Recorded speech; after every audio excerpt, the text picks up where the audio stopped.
दुनिया का पहला ऐसा फोन जिसमें लिक्विड कूलिंग है।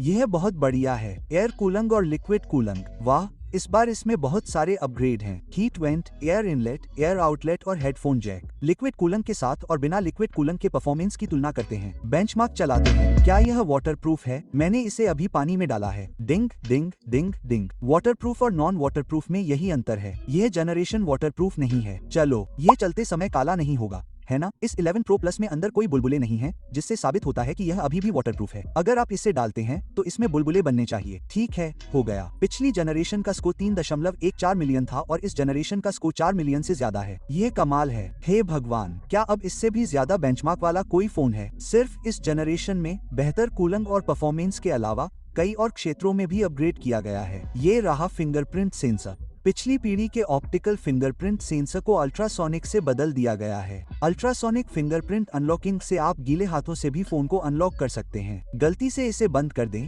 फिर चालू करें और गर्म करें। चलिए इसे खोलकर देखते हैं। हर कोई शायद सोच रहा होगा कि क्या इस फोन को खोलने के बाद फिर से वाटरप्रूफ किया जा सकता है? हमें बस असली वाटरप्रूफ एडहेसिव खरीदना होगा। यह वास्तव में उतना मुश्किल नहीं है। यह सिर्फ आपकी रुचि पर निर्भर करता है।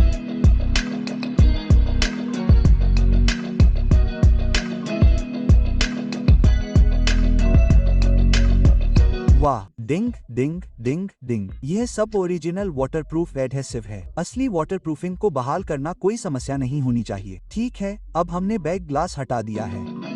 हे भगवान, क्या यह अब और भी शानदार नहीं लग रहा है? बहुत शानदार। यह अब भी वैसा ही होना चाहिए। यह सिर्फ एक स्टिकर है। स्टिकर के नीचे क्या है?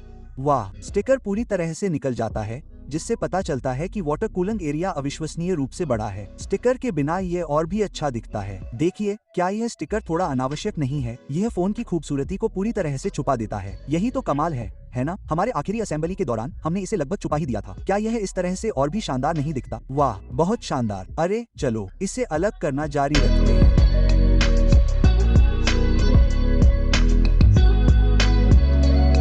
यह है, ओह, यह पिछले डिजाइन जैसा ही है। लेड पैनल सीधे निकल जाता है। पिछली पीढ़ी के विपरीत यह एक कॉन्टैक्ट टाइप डिजाइन है। फ्लैश और टॉप माइक्रोफोन सभी एकीकृत हैं। यह पूरा कूलिंग सिस्टम है। दूसरे फोन में इसे बदलना मुश्किल होगा। ओह, इसे अलग से बदला जा सकता है। यह बदलाव संभव है। इसे अलग किया जा सकता है। इसे अलग करते हैं। इसे हटाने के लिए अल्कोहल की जरूरत है। यह बहुत कसकर चिपका हुआ है। ठीक है, एयर कूलिंग और वाटर कूलिंग अलग अलग हैं। यह एयर कूलिंग है और यह एयर कूलिंग के लिए इस केबल पर निर्भर करता है। एयर कूलिंग अलग है और ये दो कॉन्टैक्ट वायरलेस चार्जिंग के लिए हैं।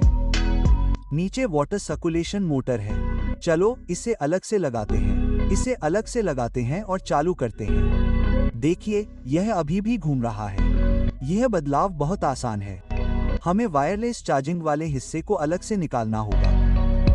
ठीक है, यह वायरलेस चार्जिंग वाला हिस्सा है। इसे अलग से निकालते हैं। जो बचा है वह वाटर कूलिंग वाला हिस्सा है। इस एक्सेसरी को अलग से खरीदा जा सकता है और अगर हम इसे दूसरे फोन में लगाते हैं तो हमें बस दो पावर सप्लाई कनेक्ट करने की जरूरत है। आइए इन दोनों पावर सप्लाई के वोल्टेज को मापते हैं। ठीक है, फोन चालू करें और वोल्टेज दिखाई देगा। देखते हैं ये क्या है। वाह, ये किसी को कैसे झटका दे सकता है? यह मुझे झटका दे सकता है। मजाक कर रहे हो? मुझे इस पिन को दूर रखना होगा। हे भगवान, कोई आश्चर्य नहीं कि इसे कट नहीं लग सकता। 73 वोल्ट।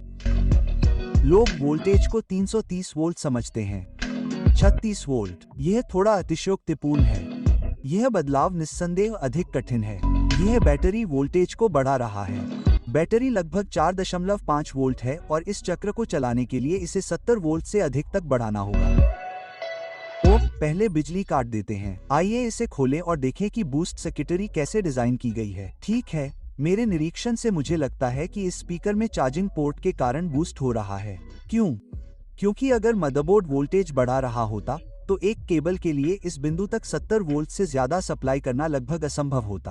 ठीक है, अब शील्डिंग को हटाते हैं और देखते हैं कि हमें बूस्ट सर्किटरी कहाँ होने का संदेह है। ठीक है, हमने इसे हटा दिया है। हमारे अनुभवजन्य निरीक्षणों के आधार पर यह हिस्सा संपूर्ण बूस्ट सर्किटरी है। यह वह चिप है जो वोल्टेज बढ़ाने के लिए जिम्मेदार है, बूस्ट इंडक्टर। हमने कुछ शोध किए हैं और पाया है कि यह पीजेडो इलेक्ट्रिक माइक्रोपंप के लिए एक लिक्विड कूलिंग सॉल्यूशन